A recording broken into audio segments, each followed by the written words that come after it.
Brielle and this is Ton and welcome back to my channel. Today I want to go through my pregnancy and labor story. I think this is the first time she's going to be on this channel actually. Say hi.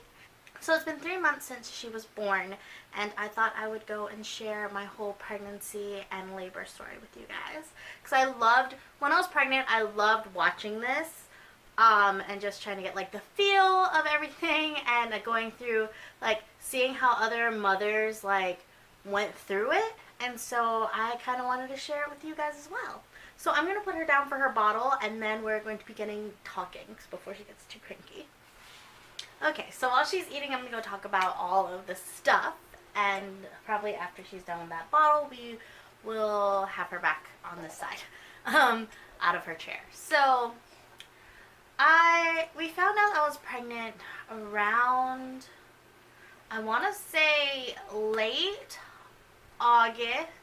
September or early August. Found out that I was pregnant, and we've actually had a false pregnancy before, so we didn't want to tell anybody.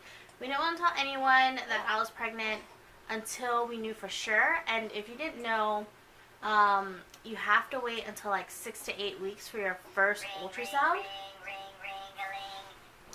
You have to wait until about 6 to 8 weeks for your first ultrasound, or else you really can't see anything. So we really wanted to wait like a little bit towards the end of the first few months, just so we knew without having to tell all of our family members, without having any of that. We just wanted to know for sure, because the first time with the false pregnancy, it affected me. It affected me really hard. We didn't really try. Okay, so before that, when we were trying to conceive, it was planned. It was planned, and we decided not to go and like have it like, oh, when am I ovulating and we have to do it this many times a day. It was very relaxed. I didn't want it to feel like it was on a schedule, because I didn't want us to like have extra pressure. It was more like whenever it happens, and if it doesn't happen in about a year or so, we'll go and see help. But it actually didn't take us long for her to be conceived. It was more like it took a few months, but nothing long like that. I told my parents when I went to go visit my dad in New York, and it was really good. The first trimester wasn't bad. I found out I had diabetes when my 8th week appointment, and then I had my 10-week appointment. So I told my parents that when I was 10 weeks pregnant, that I told them, and then I also told them that I had diabetes before then, but I had diabetes, and so I was going to see a specialist about the diabetes after I got back with my father, from visiting my father. So that all happened. Symptoms-wise,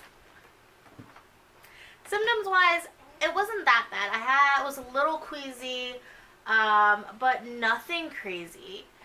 So besides the diabetes, that was a real shocker. That hit me hard. So after I came back from visiting my dad in New York, I went to go see the specialist, and I kind of saw him every week. So for the first week, we saw if I could manage everything or if I needed insulin. So for insulin, you can't take the pills when you're pregnant. It's just safer to take these shots. You know I hate needles.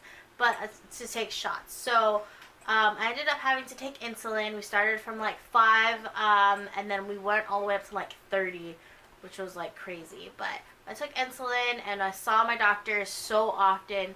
I saw my specialist every week until like the middle, and then every week at the end. And then for my gynecologist, I saw her every month. So it was very crazy. For the second trimester, I wasn't really getting any cravings. I wasn't sick. Like I didn't get any morning sickness at all. And I wasn't really swollen. I had a very easy pregnancy all throughout. Not bragging, just like being informative. Um, but at this point, I was working at Shipt a lot, and I was like delivering and walking around a lot, and I think that helped a lot. Um, but I didn't really have that hard of a time throughout the entire pregnancy until the end. So for the third trimester, I like towards the end. Okay, so I because of the diabetes and the change in diet, because it's super strict, I actually ended up losing weight and then gaining when she gained. So like I was losing weight and then I'd gain a little bit but not really gaining because I lost more weight than I was gaining until the end. At the end, at the third trimester, I didn't really show completely until like the seventh or eighth month. So the last stretch that I exploded. But it wasn't until then that I actually started physically showing, and people just thought I was like in the beginning of pregnancy. So, a little bit more. Maybe still a little more. You want to switch to your binky to massage your gums? Come here. Come here, cutie. Actually, I need to go burp her. One sec. So towards the end, definitely towards the end, I was starting to gain weight. I was losing the like beating her and like having it balanced, because she was just growing so much towards the end, and I didn't really feel any depression. Got it. Oh no. Why'd you turn your head, baby? You okay? Alright. So I didn't really feel depression. I had one semi-breakdown, and it was really hard for me because, like, some people that we did tell, it was like they were just directly looking at my stomach, or they were doing the normal things that you do to pregnant women. And for me, I had so many issues and low self-esteem about myself. Sorry about that, my camera battery exhausted. So I was talking about how a lot of people that I told I was pregnant, they would like I don't think they realized that they did it, but they would like directly stare at my stomach, and that triggered, like just triggering, and like feelings and like thoughts that I've put away and I thought I've overcome just came crashing back at me. And so I came to the point where I just had to like not think about it. And this happened throughout the entire pregnancy. It was very, I know this is a rambly video, but it was something. Like a lot of my issues just came, and like it hit me really hard, and like I would try to ask like people who I interacted a lot with, like, hey, would you mind not like making a big deal out of my stomach? Because even at the point where she wasn't even like, I told some people, and it wasn't even like, she was a tiny piece, like she was very tiny. And this was in the beginning, and they would just stare and look and say, hi, baby, and like touch my stomach, and it was very triggering. So I did have one breakdown in the closet while I was reorganizing, crying, and X found me, and it was just, I hate crying.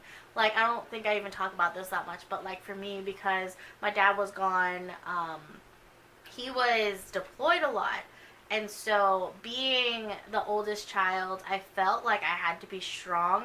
And then in my mind, at some point, I associated crying with weakness.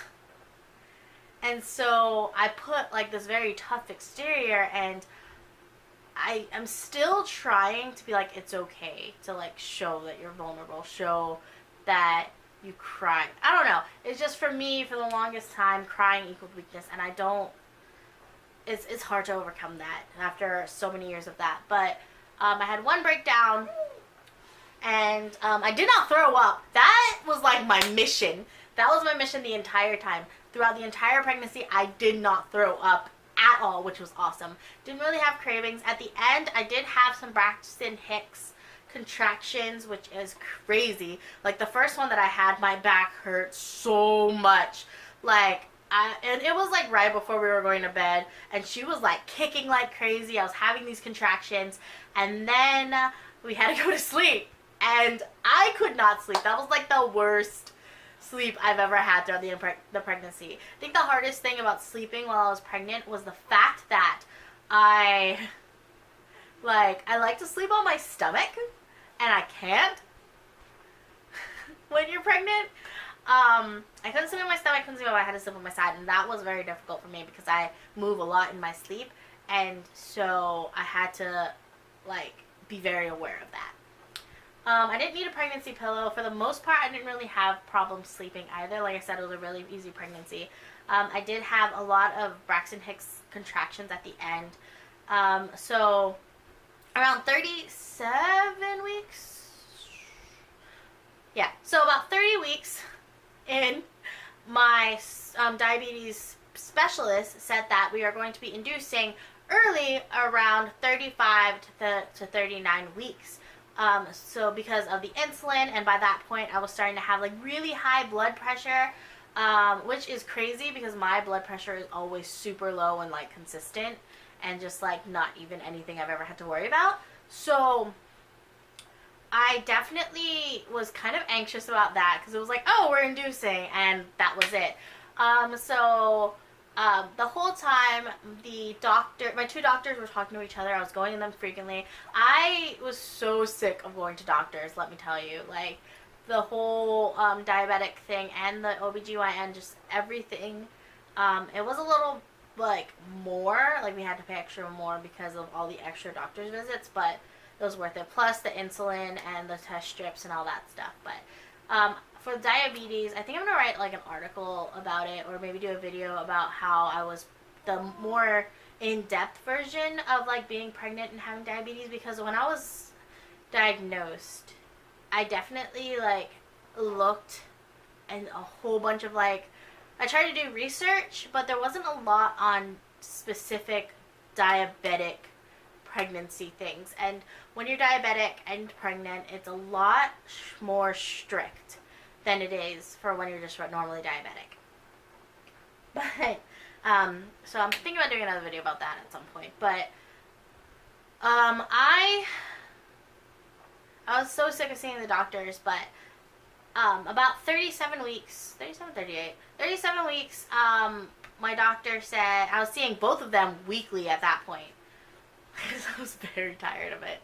But I was seeing them both weekly at that point, and the last one, she was like, okay, next week, no matter what, we are going to be diagnosing. There was two types of inducing. So the first one is that it's really quick, and you have like a favorable cervix, and it's just super quick, easy, and then you go straight into labor. The longer one is that you have to stay overnight. Guess which one my body wanted.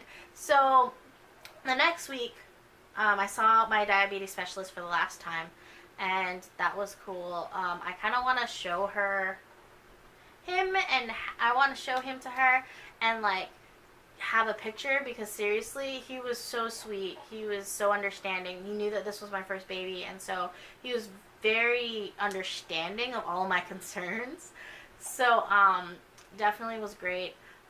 So day of inducing. So I did the longer inducing version, which was crazy. We were supposed to, I have notes on this one. So she's like, okay, it's not a favorable cervix, so tonight you're going to come in at 7 p.m. to get checked in, and then they're going to be doing the long inducing process. And so that was great. So it was like, oh my god, this is happening like tonight. So I let my family know once I got home, and I let my in-laws know, and it was just crazy. I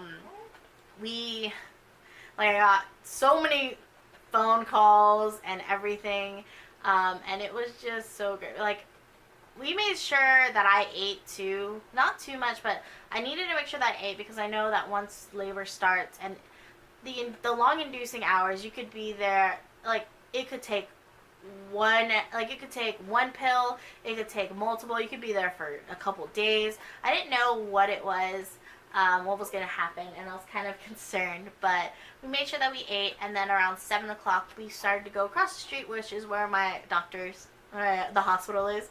Went across the street. So we drove to the thing, and the whole thing, we were just like, we can't believe this is happening, this is crazy. And it was crazy, the whole thing. Like, I was very nervous. So, hi. So we got there around 7, and we started checking in, and they had a little computer difficulties on it, and we did a lot of paperwork, and by 9:15 we were checked in, and I was hooked up.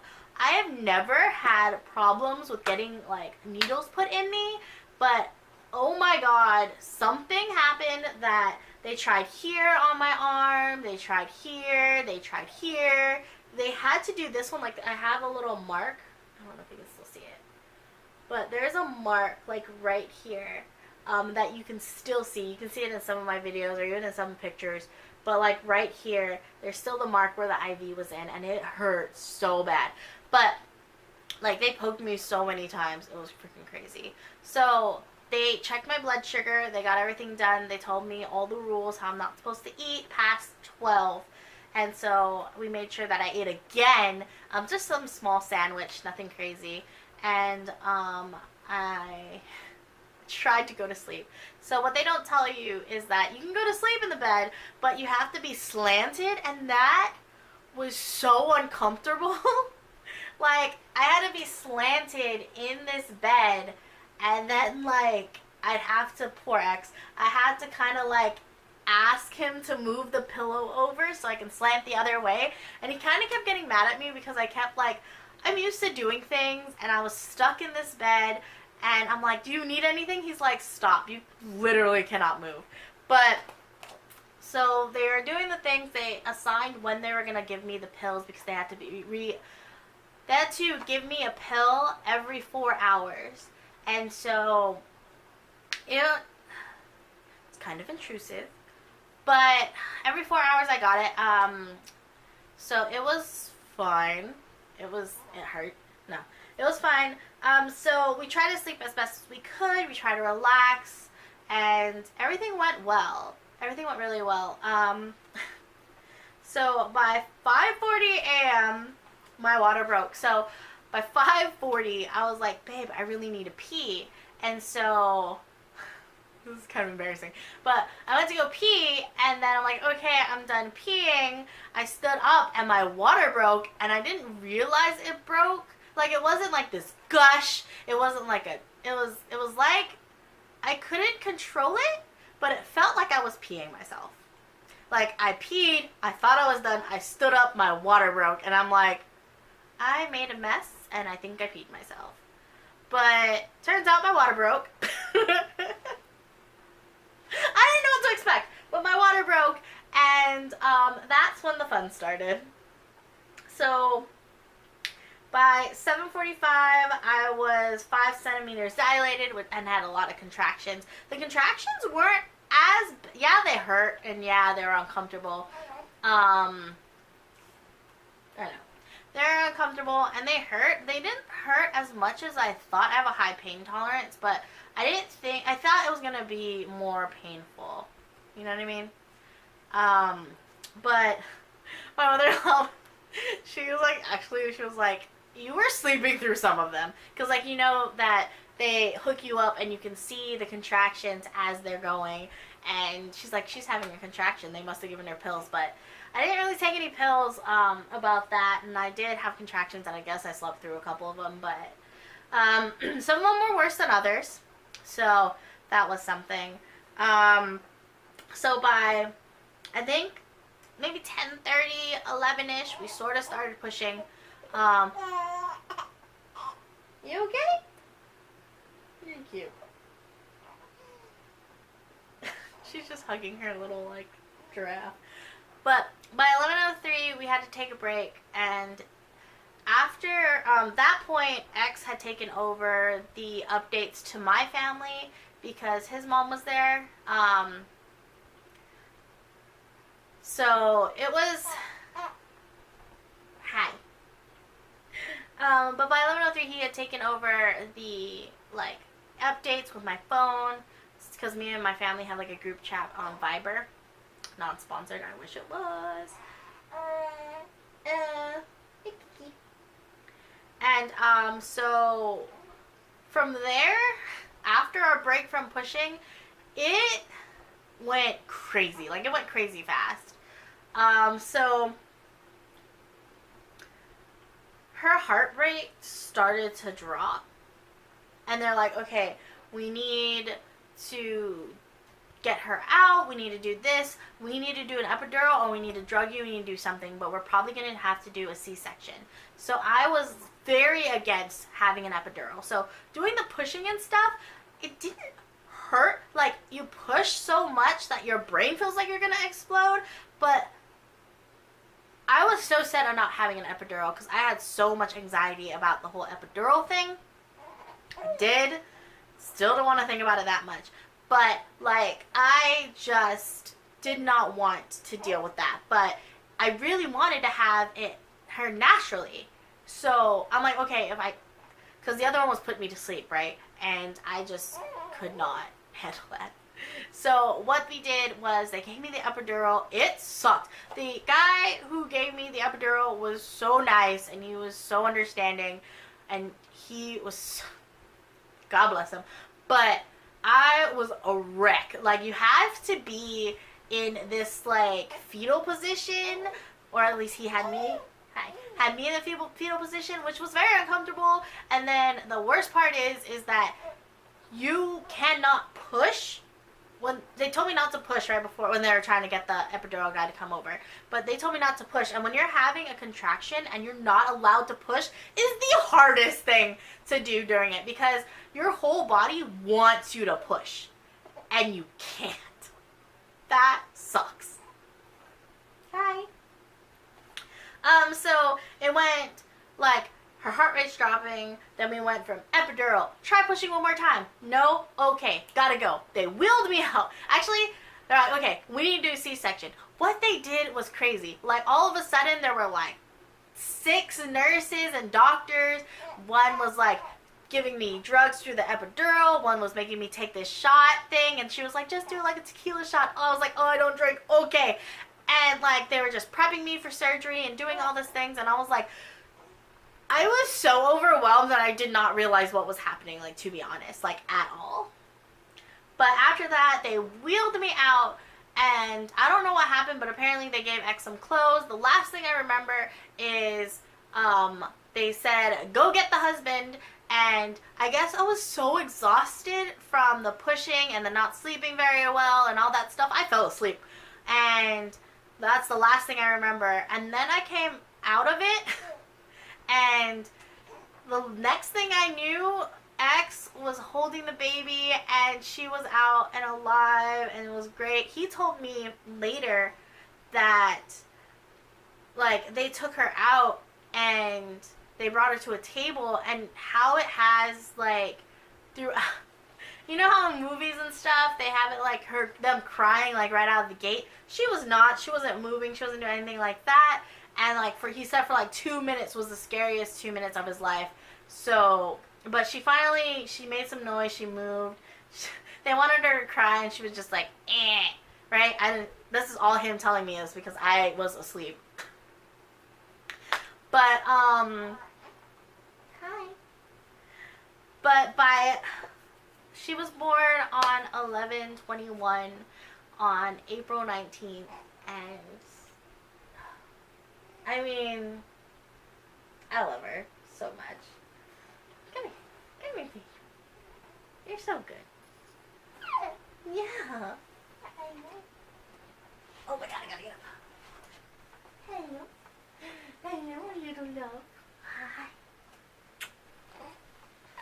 Okay. Oh.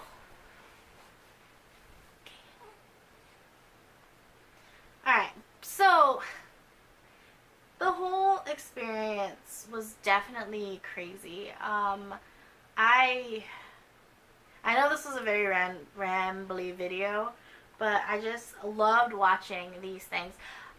I tried watching, like, the pregnant or the labor vlogs, and I, for the life of me, could not. Some things confessions. Before I got pregnant and had Ton, I always thought that the hormones and the crying and the sensitive and the like that whole bit was kind of exaggerated, and I'm here to like tell you that it's not. I was so emotional, and not that I'm saying that I wasn't an emotional person before. Like, definitely with Shadow's death, I was a little bit more open to show my sadness, but like I was crying at stupid things. Like, I could not think about Shadow. Like, I was so sad every time I thought about him. I'm still sad, but like I was like noticeably like I'd like start tearing up, and like I said before, that I still am working on not seeing crying as like weakness. Not even with other people. I can see other people crying, I'm like, oh, you're so weak. Like, I don't even think about it when someone else cries, but when I cry or when I start to get like noticeably emotional, I start to be like, why are you so weak? Like, that's just a personal thing for me. And it's just crazy because like I could see someone crying and I don't even think that they're weak or anything like that. That's just like me. So I was definitely very emotional throughout the entire pregnancy. But I think it was very worth it. Look at her. She's so pretty. She was born, I already told you the time, but she was 6 pounds, 10 ounces, and then she dropped to 6'4", because when, especially with C-section babies, they have an extra, like, water, extra liquid in their body, even especially in their ears, so we had to go back and have her reevaluated on her hearing exam because of the fact that she had so many, like, she just had so much liquid in her ears, and she was sneezing a lot, which is totally normal. But yeah, this is her. This is Ton. She can pretty much stand already, like, it's crazy. But yeah, I love her. Oh no! What's the matter? What's the matter? Are we gonna do thumbnail now, son? Or are we gonna do thumbnail after? Yeah, let's do thumbnail after. Alright, so that's it. That is my pregnancy and labor story. I probably just left out a few things at this point. I don't really even remember what I said because I was just rambling and doing my whole thoughts about it. I did take I did look at our Viber conversation to get like the appropriate times and when we were like doing all that stuff, but I just don't even remember what I just said. But I hope you guys enjoyed this video. If you did, don't forget to like, comment, subscribe, hit that bell, and we will see you guys next time. Bye! Say bye.